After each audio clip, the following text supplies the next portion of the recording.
يا أيها الذين آمنوا إن تتقوا الله يجعل لكم فرقانا ويكفر عنكم سيئاتكم ويغفر لكم والله ذو الفضل العظيم. إن الحمد لله نحمده ونستعينه ونستغفره ونؤمن به ونتوكل عليه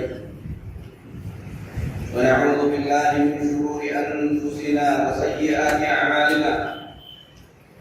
من يهده الله فلا مضل له ومن يضلل فلا هادي له. وأشهد أن لا إله إلا الله وحده لا شريك له وأشهد أن محمدًا عبده ورسوله أرسله بالحق بشيرًا ونذيرًا. أما بعد فإن أحسن الحديث كتاب الله وخير الهدي هدي محمد صلى الله عليه وسلم وشر الأمور محدثاتها وكل محدثة بدعة وكل بدعة ضلالة وكل ضلالة في النار. يا أيها الذين آمنوا اتقوا الله حق تقاته ولا تموتن إلا وأنتم مسلمون. يا أيها الناس اتقوا ربكم الذي خلقكم من نفس واحدة وخلق منها زوجها وبث منهما رجالا كثيرا ونساء واتقوا الله الذي تساءلون به والأرحام إن الله كان عليكم رقيبا. يا أيها الذين آمنوا اتقوا الله وقولوا قولا سديدا يصلح لكم أعمالكم ويغفر لكم ذنوبكم ومن يطع الله ورسوله فقد فاز فوزا عظيما. أما بعد. محترم حاضرین اجماع، اللہ تعالیٰ کا بہت بڑا شکر اور اس کا بڑا احسان ہے کہ اللہ رب العالمین نے ہم تمام کی ہدایت کے لیے ہر دور میں انبیاء اور رسولوں کو بھیجا. اللہ کے انہی انبیاء اور رسولوں کی آخری کڑی جناب محمد رسول اللہ صلی اللہ علیہ وسلم ہوئے. پیارے نبی جناب محمد رسول اللہ صلی اللہ علیہ وسلم پر ایمان لانا اور تمام انبیاء پر ایمان لانا ایمان کے 6 ارکان میں سے ایک عظیم رکن ہے. ہم ہمارے نبی جناب محمد رسول اللہ صلی اللہ علیہ وسلم کی زندگی کے حالات اور آپ کے واقعات کو یہ سمجھ کر سیکھتے اور پڑھتے ہیں کہ آپ کی زندگی سیکھنا، آپ کی زندگی کو جاننا بھی ایک عظیم عبادت ہے. کیونکہ پیارے نبی جناب محمد رسول اللہ صلی اللہ علیہ وسلم کی زندگی کو جانے بغیر ہم اسلام پر عمل نہیں کر سکتے. اللہ کے نبی جناب محمد رسول اللہ صلی اللہ علیہ وسلم کی سیرت طیبہ کی جانکاری ہمارے دین کا ایک عظیم حصہ ہے. میرے محترم بھائیوں،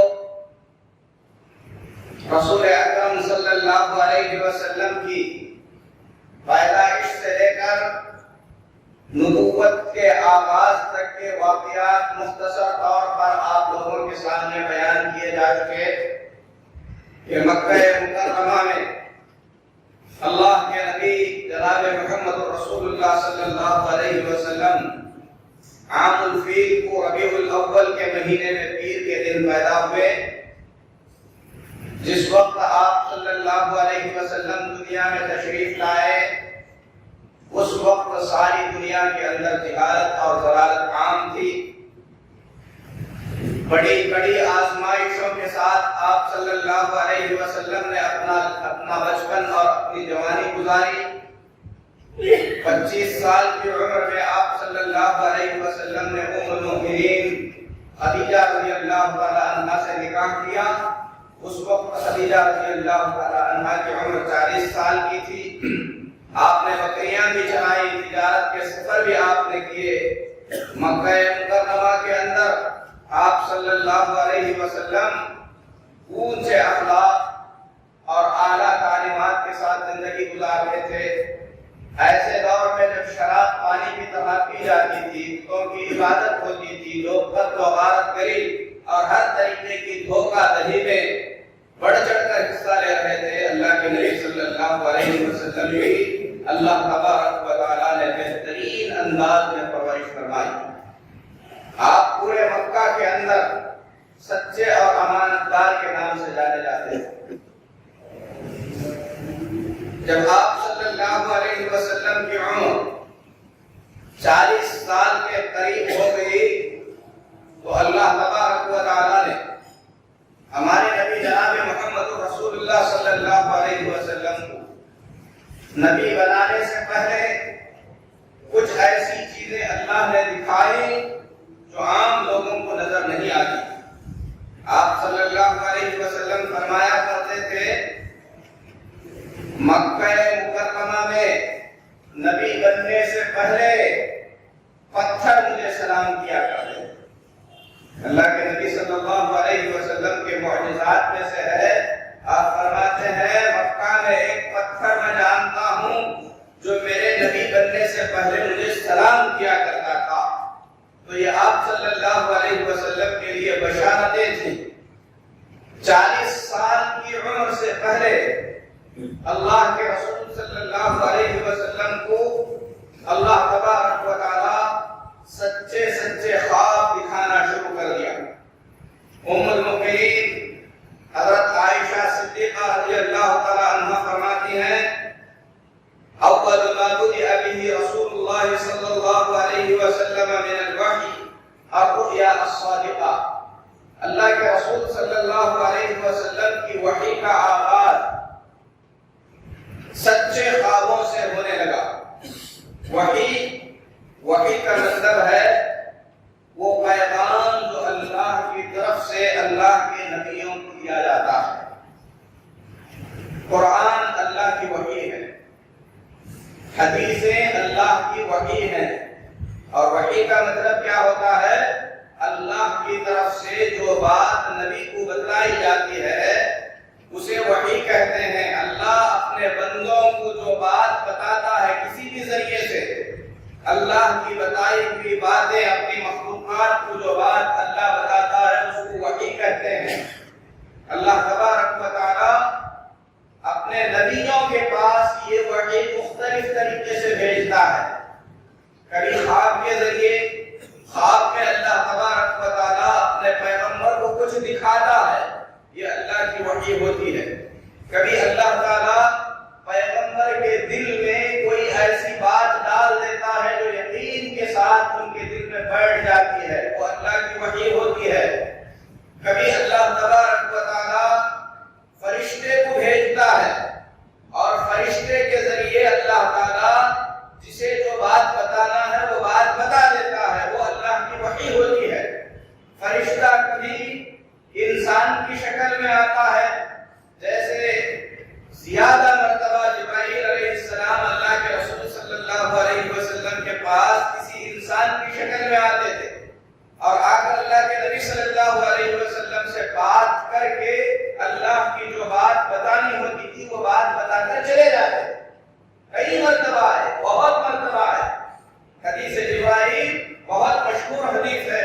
صحابہ فرماتے ہیں ہم اللہ کے نبی صلی اللہ علیہ وسلم کے ساتھ بیٹھے تھے, اچانک ایک آدمی آیا, بہت سفید کپڑے پہنا ہوا ہے, اس کے بال بہت کالے ہیں, شکل سے وہ مسافر نہیں لگتا ہے کیونکہ سفر سے آتا تو اس کے کپڑے میلے کچیلے ہوتے, اس کے بال دھول سے اڑے ہوتے, لیکن وہ مدینے والا بھی نہیں ہے, یعنی ہماری بستی کا بھی نہیں ہے, مسافر بھی نہیں لگتا ہے. آ کر سیدھے اللہ کے نبی صلی اللہ علیہ وسلم کے پاس بیٹھ گیا. کئی سوالات اس نے کیے, اللہ کے نبی صلی اللہ علیہ وسلم نے کئی سوالوں کے جواب دیے. پھر اس کے بعد وہ آدمی اٹھ کر چلا گیا. جانے کے بعد اللہ کے نبی صلی اللہ علیہ وسلم نے پوچھا اتدرون من السائل, رسول ہے، یہ آ کر لوگ پوچھ رہے تھے یہ کون تھے؟ صحابہ نے کہا اللہ اور اس کے رسول کو زیادہ معلوم ہے۔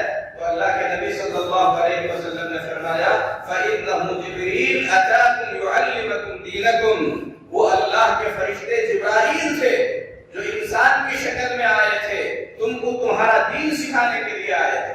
تو فرشتہ نبی کے پاس انسان کی شکل میں آتا ہے، اور خاص کر جبرائیل علیہ السلام ہمارے نبی صلی اللہ علیہ وسلم کے پاس ایک صحابی جن کا نام ہے دحیہ کلبی رضی اللہ تعالیٰ عنہ، قبیلہ بنو کلب کے ہیں دحیہ کلبی، ان کی شکل میں آتے تھے، بڑے خوبصورت صحابی تھے، اور جبرائیل علیہ السلام ان کی شکل میں اللہ کے نبی صلی اللہ علیہ وسلم کے پاس آتے تھے۔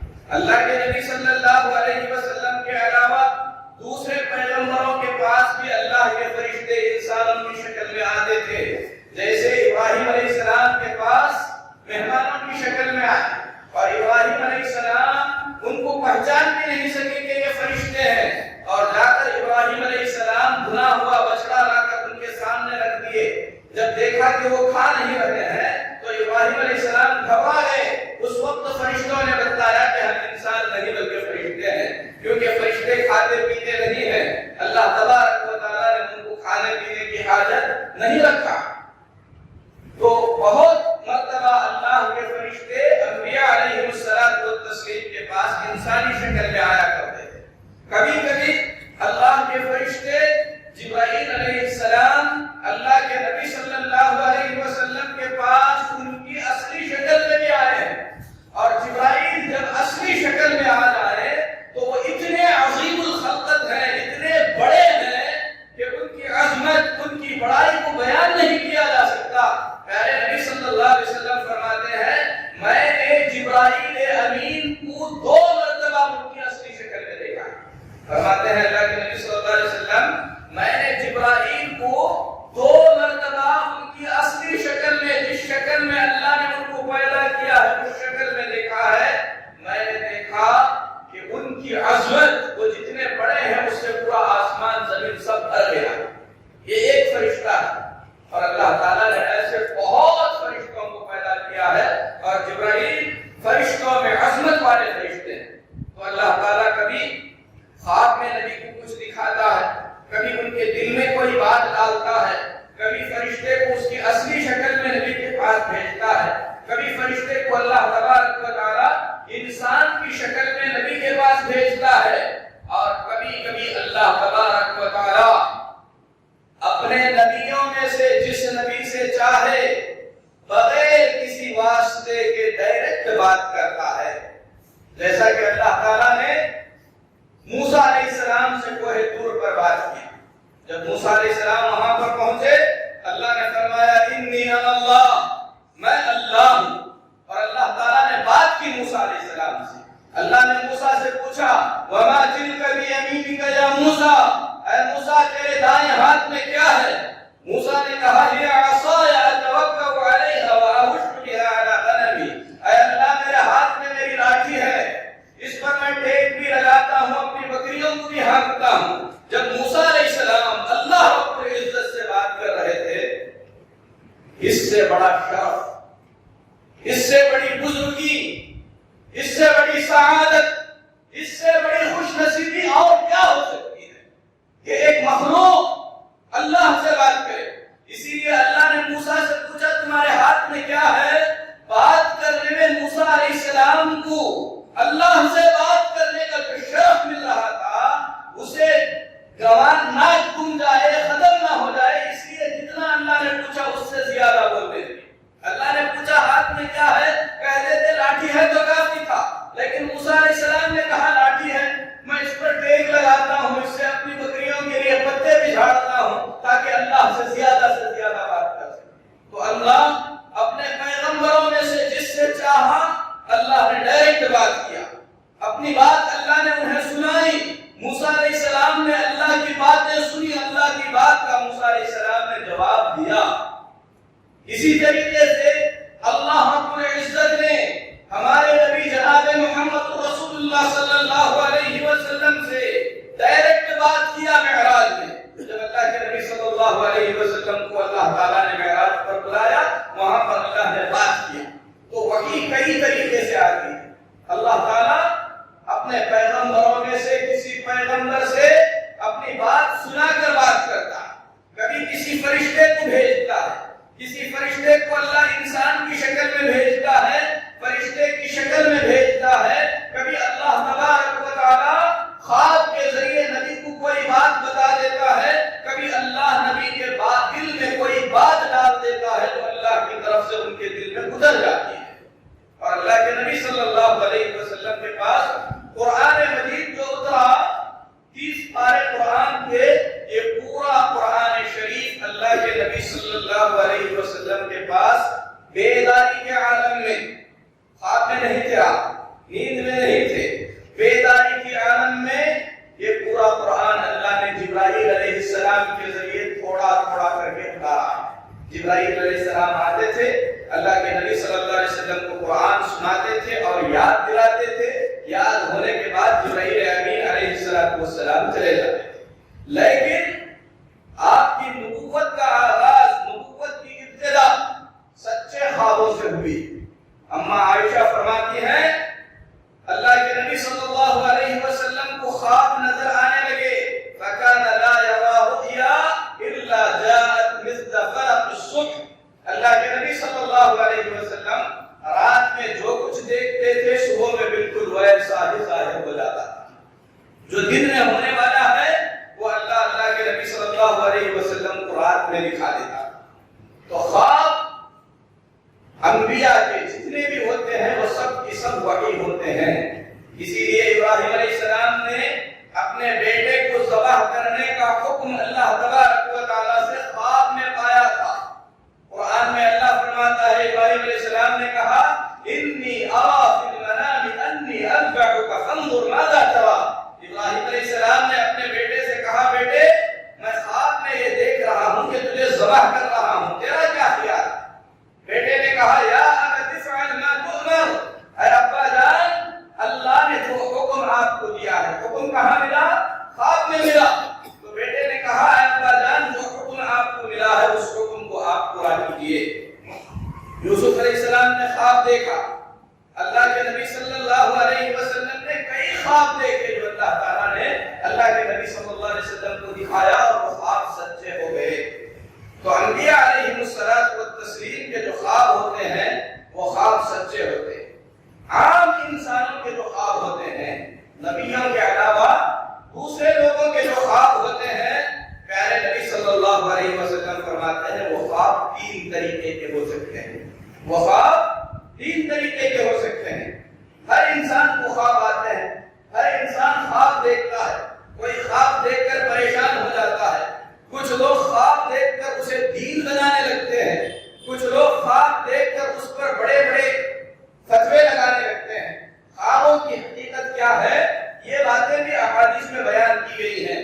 اللہ کے نبی صلی اللہ علیہ وسلم فرماتے ہیں لوگوں کو جو خواب نظر آتے ہیں وہ 3 طریقے کے ہوتے ہیں. رؤیا من اللہ, کچھ خواب اللہ کی طرف سے ہوتے ہیں اور اس کی تفسیر ہم آگے بیان کریں. کچھ خواب ہوتے ہیں جو شیطان کی طرف سے انسان کو پریشان کرنے کے لیے اس کے نیند میں شیطان کی طرف سے آتے ہیں. کیونکہ شیطان انسان کا کھلا دشمن ہے. وہ انسان کو خوشی کے ساتھ دیکھنا نہیں چاہتا, اسے پریشان کرنا ابلیس اور شیطان کی زندگی کا مقصد ہے. اسی لیے مومن کو اگر وہ گمراہ نہیں کر سکتا, سیدھے راستے سے بھٹکا نہیں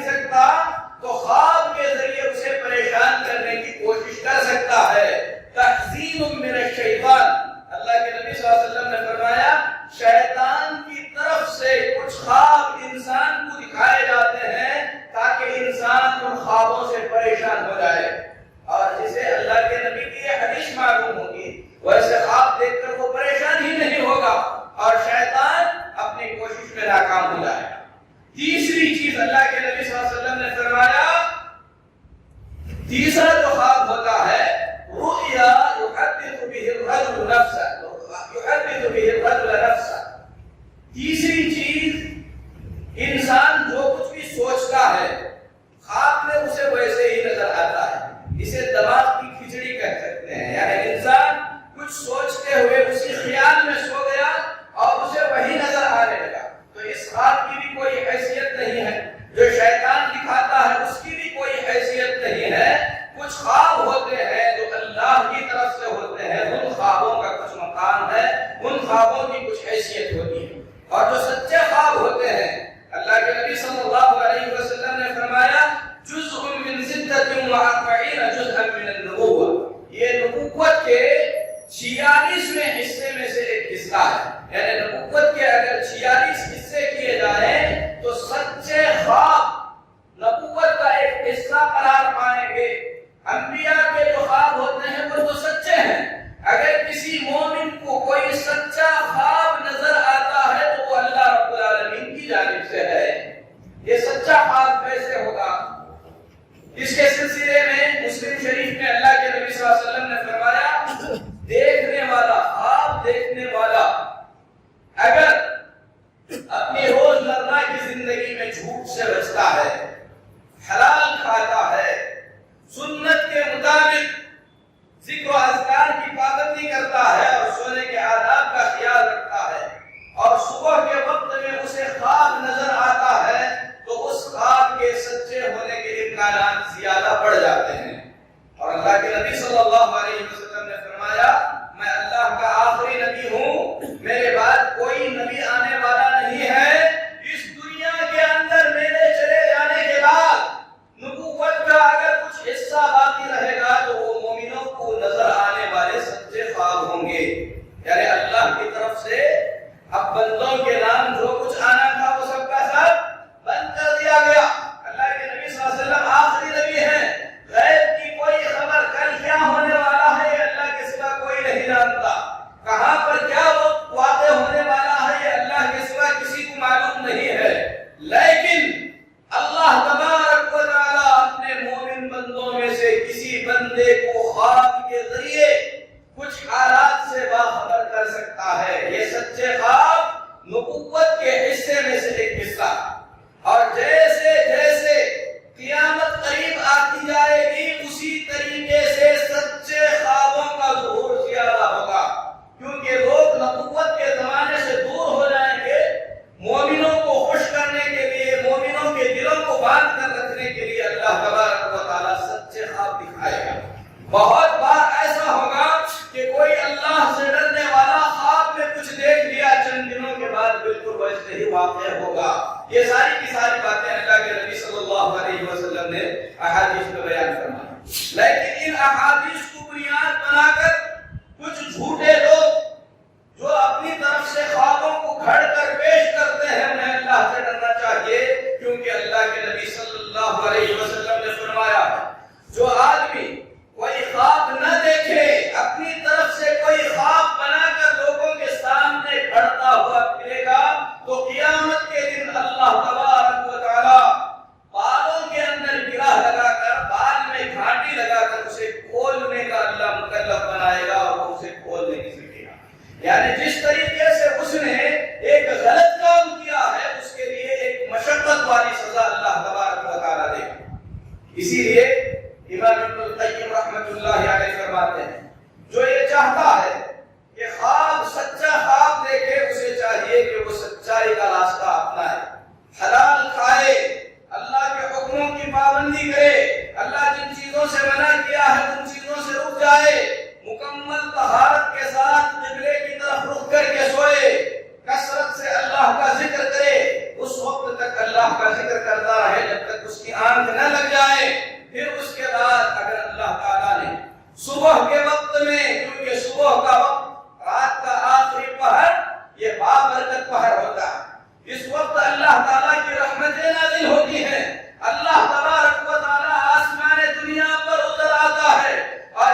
اللہ کے نبی صلی اللہ علیہ وسلم نے سچا خواب دیکھنے والے کو، اچھا خواب دیکھنے والے کو یہ تاکید فرمائی کہ اپنا خواب سب سے بیان کرتا نہ پھرے، اور جس کسی کے سامنے ہم نے خواب بیان کیا ہے اسے بھی یہ تاکید کی گئی ہے کہ اس کا اگر علم نہیں ہے، خواب کا مطلب اسے معلوم نہیں ہے، تو زبردستی اپنی طرف سے اس خواب کا مطلب لوگوں کو بیان نہ کرے۔ اللہ کے نبی صلی اللہ علیہ وسلم نے اس سے بھی منع کیا۔ اور ہو سکتا ہے کہ آدمی بدکار ہو، برا ہو، اللہ تعالیٰ اسے بھی کوئی خواب دکھا دے۔ کبھی کبھی اللہ تعالیٰ کسی نافرمان کو بھی کوئی اچھا اور سچا خواب دکھاتا ہے۔ فرعون نے خواب میں دیکھا کہ بنی اسرائیل کے ایک بچے سے اس کی بادشاہت کو خطرہ ہے، اس کا خواب سچا بھی ہوا۔ موسیٰ علیہ السلام پیدا بھی ہوئے اور موسیٰ علیہ السلام کے ہاتھوں اس کا تخت ختم بھی ہوا۔ اللہ تبارک و تعالیٰ نے مصر کا بادشاہ جو مسلمان نہیں تھا، اسے خواب میں اللہ نے دکھایا کہ 7 دبلی پتلی گائیاں 7 موٹی تازی گائیوں کو کھا رہی ہیں۔ اللہ نے اسے خواب میں دکھایا کہ 7 خشک اور سوکھے ہوئے بھٹے ہیں اور 7 تر و تازہ بھٹے ہیں۔ یوسف علیہ السلام سے اس نے خواب کے بارے میں پوچھا۔ یوسف علیہ السلام نے خواب کی تعبیر بیان فرمائی، کہا یہ سچا خواب ہے، اس خواب کا مطلب یہ ہے کہ 7 سال تک سوکھا پڑنے والا ہے، قحط آنے والا ہے، پھر اس کے بعد 7 سال بہت کچھ اللہ تعالیٰ نوازنے والا ہے۔ تو اللہ تعالیٰ نے لوگوں کی بھلائی کے لیے اس وقت کے کافر بادشاہ کو خواب دکھلایا۔ اس خواب کی تعبیر یوسف علیہ السلام کے ذریعے اللہ تعالیٰ نے پوری کر کے دکھائی۔ تو اہل علم کہتے ہیں کبھی اللہ تعالیٰ اپنے نافرمان کو بھی کوئی سچا خواب دکھاتا ہے جس میں لوگوں کی بھلائی ہو یا لوگوں کے لیے بشارت ہو۔ لیکن خوابوں کے بارے میں ہم تمام کو یہ جاننا چاہیے کہ جو ہم نے نہیں دیکھا ہے اسے ہم بیان نہ کریں، جو اچھا خواب ہم دیکھیں اسے ہم چھپا کر رکھیں اور اللہ تعالیٰ کا شکریہ ادا کریں۔ اسی طریقے سے خواب میں ہم نے کچھ بھی دیکھا ہو اس کے ذریعے ہم اپنے دین میں تبدیلی نہیں کر سکتے۔ خواب میں ہم نے کچھ بھی دیکھا ہو ہم اس کے ذریعے اپنے دین میں تبدیلی نہیں کر سکتے، دین کے احکام خواب سے بدل نہیں سکتے۔ امام نووی رحمۃ اللہ علیہ بہت بڑے محدث اور امام ہیں، فرماتے ہیں اگر کسی آدمی نے شعبان کی 30 تاریخ کو خواب میں دیکھا، خواب میں اللہ کے رسول آئے اور اللہ کے رسول اس سے یہ کہہ رہے ہیں کہ شعبان کے آج 29 دن مکمل ہو گئے، کل شعبان کا 29واں دن نہیں رمضان کا ایک پہلا روزہ رہے گا، تو اس کی بات نہیں مانی جائے گی۔ یہ بات سمجھنے کی ہے۔ امام نووی فرماتے ہیں دین کا کوئی بھی مسئلہ کسی بھی خواب کو بنیاد بنا کر طے نہیں کیا جا سکتا۔ کوئی یہ نہیں کہہ سکتا کہ میں نے اللہ کے نبی کو خواب میں دیکھا، آپ نے کہا ہے کل رمضان شروع ہونے والا ہے اس لیے میری بات مانو، اور لوگ اس کی بات ماننے لگے۔ اس میں کوئی شک نہیں۔ اللہ کے پیارے حبیب جناب محمد رسول اللہ صلی اللہ علیہ وسلم نے فرمایا من رآنی فی المنام فقد رآ حقا، جس نے خواب میں مجھے دیکھا اس نے حقیقت میں مجھے ہی دیکھا ہے۔ فإن الشیطان لا يتمثل بی، کیونکہ شیطان میری شکل میں خواب میں کسی کے آ نہیں سکتا۔ کوئی بھی شیطان اللہ کے نبی صلی اللہ علیہ وسلم کا روپ دھار کر، اللہ کے نبی صلی اللہ علیہ وسلم کی شکل اپنا کر کسی کے سامنے حاضر نہیں ہو سکتا۔ اسی لیے جس نے اللہ کے نبی کو خواب میں دیکھا، اللہ کے نبی صلی اللہ علیہ وسلم فرماتے ہیں حقیقت میں اس نے اللہ کے نبی صلی اللہ علیہ وسلم کو دیکھا۔ لیکن کیسے پتا چلے گا کہ اس نے اللہ کے نبی صلی اللہ علیہ وسلم کو دیکھا؟ اہل علم نے کہا اس سے ہم پوچھیں گے کہ تم نے کیسے دیکھا، ان کی شکل ان کی صورت کے بارے میں کچھ بتائیے۔ اگر اس نے ایسی شکل آپ کی بدلائی، ایسی صورت کا نقشہ اس نے کھینچا جو صورت مبارکہ، جو مبارک شکل پیارے نبی صلی اللہ علیہ وسلم کی حدیثوں میں بیان کی گئی ہے، تو اس کی اس بات کا اعتبار کیا جائے گا۔ اگر کسی نے اللہ کے نبی صلی اللہ علیہ وسلم کی جو شکل ہے نہیں، ایسی شکل میں دیکھا ہے اور وہ دعویٰ کر رہا ہے کہ میں اللہ کا نبی ہوں، تو شیطان کسی کے خواب میں آ کر جھوٹ بول سکتا ہے کہ میں اللہ کا نبی ہوں، میں محمد صلی اللہ علیہ وسلم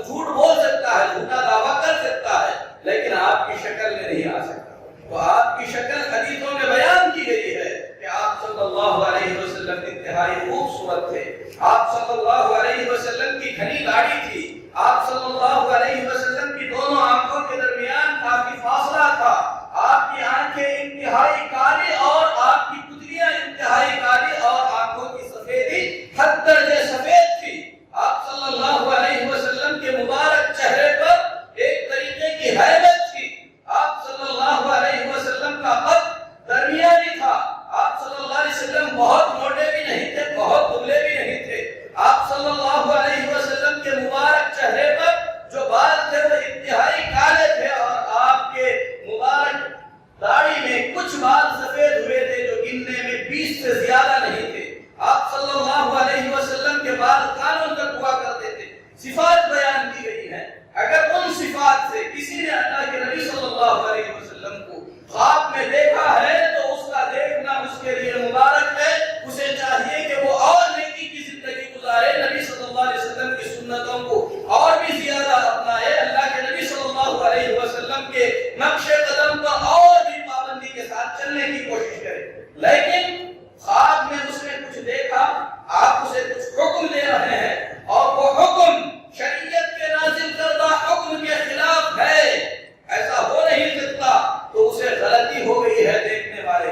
اس لیے شریعت کا کوئی حکم خواب میں دیکھے ہوئے کسی بھی خواب کے ذریعے بدلا نہیں جا سکتا. اس لیے امام نووی نے کہا اگر کسی نیک آدمی نے بھی خواب میں دیکھا چاند نظر نہیں آیا ہے، وہ اٹھ کر کہے میں صبح سویا تھا، اللہ کے نبی میں سویا تھا، صبح کے وقت میں نے اللہ کے نبی کو دیکھا، اللہ کے نبی صلی اللہ علیہ وسلم نے مجھ سے کہا ہے کہ کل رمضان شروع ہونے والا ہے اس لیے روزہ رکھو، تو اہل علم کہتے ہیں چاند اگر نہیں دیکھا گیا ہے تو اس کے خواب کا اعتبار کر کے رمضان شروع نہیں کیا جا سکتا. تو اللہ کے نبی صلی اللہ علیہ وسلم کی وحی کا آغاز خوابوں سے ہوا. خوابوں کے سلسلے میں جو تفصیل آئی اسے بتانا ضروری تھا. خواب 3 طریقے کے ہوتے ہیں.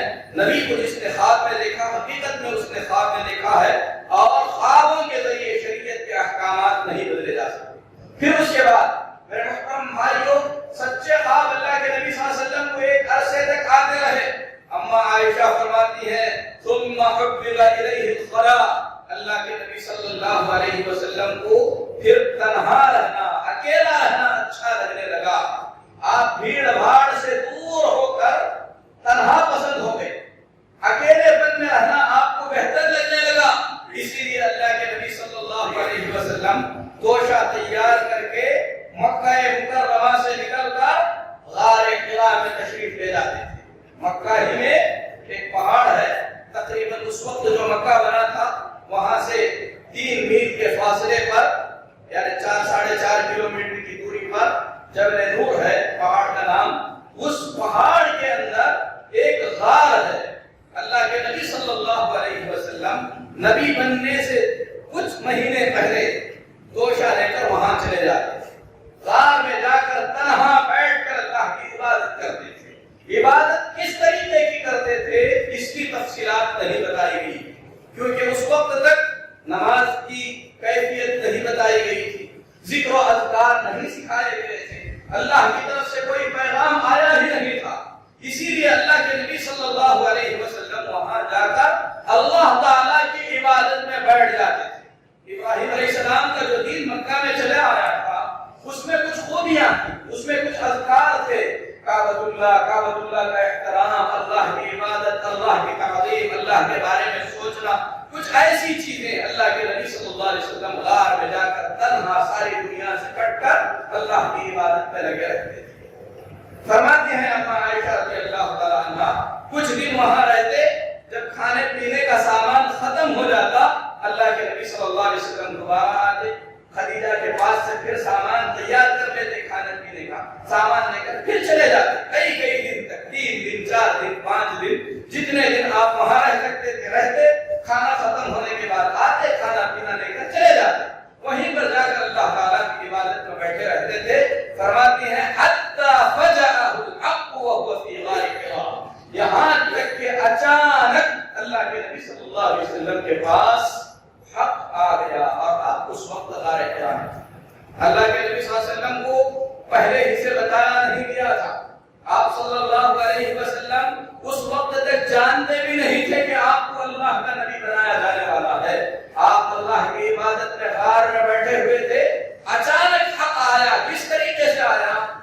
اللہ کے فرشتے جبرائیل امین آپ صلی اللہ علیہ وسلم کے پاس آئے، آ کر کہنے لگے اقرا، پڑھیے۔ اللہ کے نبی صلی اللہ علیہ وسلم نے فرمایا ما انا بقاری، میں پڑھنا نہیں جانتا، میں پڑھا لکھا نہیں ہوں۔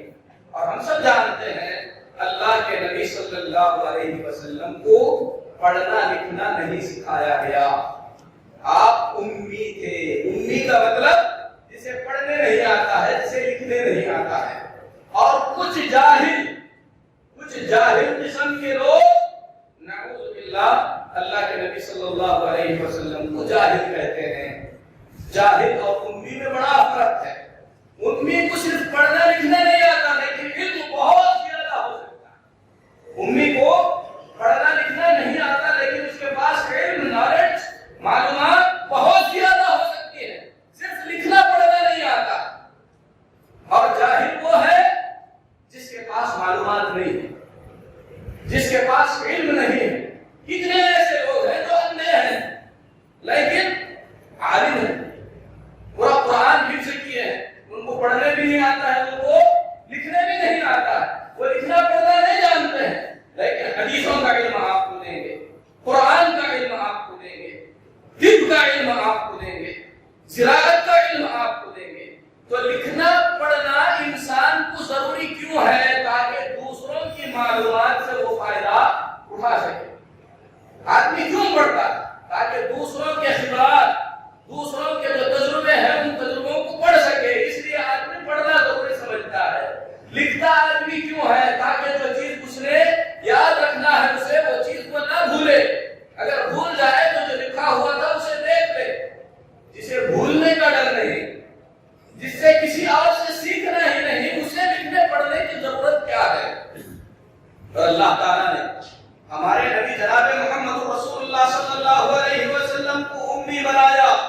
یہ آپ صلی اللہ علیہ وسلم کے لیے فخر کی بات ہے، کیونکہ اللہ یہ نہیں چاہتا تھا کہ کوئی نبی کا استاد بن جائے۔ کون نبی کو لکھنا سکھائے؟ کون نبی کو پڑھنا سکھائے؟ نبی کس کے شاگرد بنے؟ نبی کسی کے شاگرد بنے، یہ اللہ کو گوارا نہیں تھا۔ اسی لیے اللہ تبارک و تعالیٰ نے ہمارے نبی جناب محمد رسول اللہ صلی اللہ علیہ وسلم کو پڑھنے اور لکھنے کی تعلیم کی ضرورت ہی نہیں سمجھا۔ بغیر پڑھے، بغیر لکھے اللہ آپ کو اتنا علم نوازنے والا تھا، جو علم ساری دنیا کے لیے اگر آپ بانٹے تو ساری دنیا والے اس علم سے فائدہ اٹھا سکتے تھے۔ اسی لیے اللہ کے نبی صلی اللہ علیہ وسلم کے پاس جب فرشتے آئے، کہا پڑھیے، آپ نے فرمایا مجھے پڑھنا نہیں آتا۔ فرشتے نے آپ صلی اللہ علیہ وسلم کو اپنے سینے سے لگایا، چھوڑ دیا، کہا پڑھیے۔ ایسا فرشتے نے کیوں کیا؟ اہل علم کہتے ہیں کیونکہ اللہ کے نبی صلی اللہ علیہ وسلم جب جبرائیل امین کو دیکھا تو آپ صلی اللہ علیہ وسلم گھبرا گئے۔ آپ صلی اللہ علیہ وسلم کا دل دھڑکنے لگا، اور فرشتے نے آپ کو اپنے سینے سے لگا کر اس لیے دبایا تاکہ جو ڈر ہے وہ ڈر ختم ہو جائے۔ اگر ہم کسی چیز سے ڈرتے ہیں، وہ چیز ہم پہ پڑ جائے، ہم اس پہ پڑ جائیں، ہم اسے چھو لیں تو ہمارا ڈر ختم ہو جاتا ہے۔ بالکل اسی طریقے سے جبریل سے جب اللہ کے نبی گھبرانے لگے، انہوں نے پکڑ کر سینے سے لگا کر چھوڑا، کہا پڑھیے۔ اللہ کے نبی صلی اللہ علیہ وسلم نے فرمایا ما انا بقارئ، مجھے پڑھنا نہیں آتا۔ فرشتے نے تیسری مرتبہ زور سے دبا کر چھوڑا، کہا اقرأ باسم ربک الذی خلق، پڑھیے اس اللہ کے نام سے جس اللہ نے آپ کو پیدا کیا ہے۔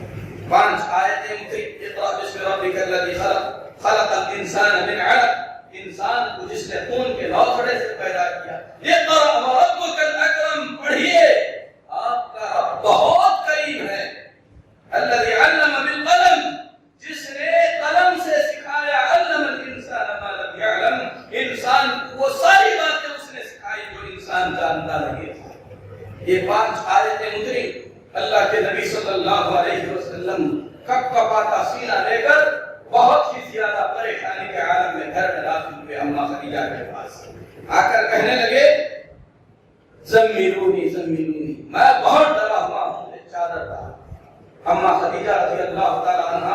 پیارے نبی صلی اللہ علیہ وسلم کی جو حالت تھی اس حالت کو دیکھ کر سمجھدار تھی، تجربہ تھی، عمر دراز تھی، اللہ کے نبی صلی اللہ علیہ وسلم کے ساتھ تقریباً 15 سال گزار چکی تھی، بہتر یہی سمجھا کہ اس وقت آپ کو تسلی سے رہنے دیا جائے۔ اما خدیجہ نے اللہ کے نبی صلی اللہ علیہ وسلم سے کیا ہوا، کس طریقے سے ہوا، آپ کیوں جاتے ہیں، عام طور پر جو عورتیں پوچھتی ہیں ایسی کوئی بات انہوں نے نہیں پوچھی۔ اس میں عورتوں کے لیے نصیحت، جب اللہ کے نبی صلی اللہ علیہ وسلم سو گئے، بیدار ہوئے، گھبراہٹ ختم ہو گئی، اللہ کے نبی صلی اللہ علیہ وسلم نے فرمایا اے خدیجہ میں ایسی چیزیں دیکھ رہا ہوں اس سے مجھے اپنے آپ کے ہلاکت کا خوف محسوس ہوتا ہے، مجھے اپنی جان کا ڈر محسوس ہوتا ہے۔ حضرت خدیجہ نے کہا کلا واللہ لا یخزیک اللہ ابدا، ایسا آپ کیوں کہتے ہیں؟ اللہ کی قسم اللہ آپ کو ہرگز رسوا نہیں کرے گا، آپ کو نقصان نہیں ہونے دے گا۔ آپ ایسے انسان تصل الرحم، رشتوں کو جوڑتے ہیں، مہمانوں کی مہمان نوازی کرتے ہیں، لوگوں کی مدد کرتے ہیں، حق کے راستے میں ساتھ دیتے ہیں، کسی مظلوم کو آپ ظلم کی حالت میں نہیں دیکھ سکتے، جس کے اندر ایسی اچھی صفتیں ہوں، جو سچ بولتا ہے، جھوٹ نہیں بولتا، لوگوں کی عزت اور لوگوں کی مدد کرتا ہے، مہمانوں کے ساتھ مہمان سلوک کرتا ہے، رشتہ داروں کے ساتھ اچھا سلوک کرتا ہے، اللہ ایسے انسان کو ضائع نہیں کرے۔ پھر حضرت خدیجہ رضی اللہ تعالی عنہ اللہ کے نبی صلی اللہ علیہ وسلم کو لے کر ورقہ بن نوفل کے پاس گئے۔ ورقہ بن نوفل اس وقت نصرانی تھے، انہوں نے اللہ کے نبی صلی اللہ علیہ وسلم کے بارے میں ساری باتیں سنی تو کہا آپ کو گھبرانے کی ضرورت نہیں ہے، یہ وہی فرشتہ ہے جو موسیٰ علیہ السلام کے پاس وحی لے کر آیا تھا، آپ اللہ کے نبی بنائے جانے والے ہیں اور آپ کی زندگی میں بڑی بڑی مصیبتیں بھی آنے والی ہیں، وہ وقت بھی آنے والا ہے جب مکہ والے آپ کو مکہ سے نکال دیں گے۔ میں اس وقت بوڑھا ہو گیا ہوں، اگر اس وقت تک میں زندہ رہوں گا تو ضرور آپ کی مدد کروں گا۔ لیکن ورقہ بن نوفل کچھ دنوں کے بعد دنیا سے چلے گئے۔ اللہ کے نبی صلی اللہ علیہ وسلم نے ان کے بارے میں بھی فرمایا کہ وہ بھی جنتی ہیں، کیونکہ اس وقت جو حق تھا اس حق پر وہ عمل پیرا تھے، ان کے دل میں نبی پر ایمان کی شدید خواہش تھی۔ اللہ کے نبی صلی اللہ علیہ وسلم کے ساتھ یہ واقعہ پیش آیا، اس کے بعد کچھ دنوں کے لیے وحی کا سلسلہ رک گیا۔ اللہ کے نبی صلی اللہ علیہ وسلم پریشان ہو گئے کہ کیا کیا جائے، فرشتہ آیا چلا گیا، پھر اس کے بعد وحی رک گئی، اور اللہ تعالیٰ نے وحی اس لیے روکا تاکہ اللہ کے نبی صلی اللہ علیہ وسلم کا شوق وحی کے لیے بڑھے۔ اسی لیے اللہ کے نبی صلی اللہ علیہ وسلم کے دل میں فرشتے سے ملاقات کی خواہش بڑھتی چلی گئی۔ آپ صلی اللہ علیہ وسلم پریشان ہوئے، دوبارہ وحی کا نزول کس طریقے سے ہوا انشاءاللہ یہ باتیں اگلے خطبے میں بیان کی جائیں گی۔ رب العالمین سے ہم دعا کرتے ہیں کہ اللہ وہ حق جو نبی پاک صلی اللہ علیہ وسلم کے ذریعے اتارا ہے اس حق کی اتباع کی ہمیں توفیق عطا فرمائے۔ نبی پاک صلی اللہ علیہ وسلم کی پاک سیرت کو صحیح طور پر سمجھ کر عمل کرنے کی اللہ توفیق دے۔ اللہ ہمارے دلوں میں محمد رسول اللہ صلی اللہ علیہ وسلم کی سچی محبت دنیا کی ہر چیز سے زیادہ ہمارے دل میں پیدا فرمائے۔ آمین۔ صلی اللہ علیہ وسلم محمد وعلی آلہ وصحبہ۔